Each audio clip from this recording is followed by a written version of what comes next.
अहो ऐका ना. हा बोल. आईच्या घरी गणपती बाप्पाच्या पाया पडायला चाललोय. हा. व्हिडिओ काढायचे. साडी घालू का ड्रेस घालू? अरे साडी घाल. व्हिडिओ काढणं गरजेचं आहे का तिकडे गणपती बाप्पाच्या पाया पडणं गरजेचं आहे? हा, नुसतं व्हिडिओ व्हिडिओ व्हिडिओ काय सण सूद काय वार बीर आहे का नाही? त्याला काय महत्त्व आहे का नाही? हां, लोक खरं सांगतो आजकाल त्या सोशल मीडियाच्या नादात सण सूद कमी पण शो शायनिंग जास्त करण्यासाठी जातात. साडी घालू का ड्रेस घालू का कळलं पाहिजे. बरं ते इंग्रजांच्या काळात आणि त्या लोकमान्य टिळकांच्या काळात सोशल मीडिया नव्हतं, नाही तर आज हे गणपती बाप्पाचा उत्सव म्हणजे सण साजराच झाला नसता.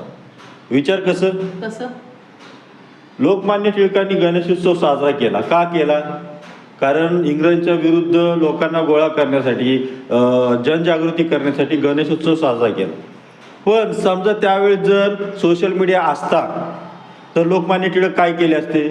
एवढं मोठे झंझटमध्ये पडलेच नसते. डायरेक्ट व्हॉट्सअप ग्रुप कुठला तरी ग्रुप ओपन केला असता, जनजागृती केली असती.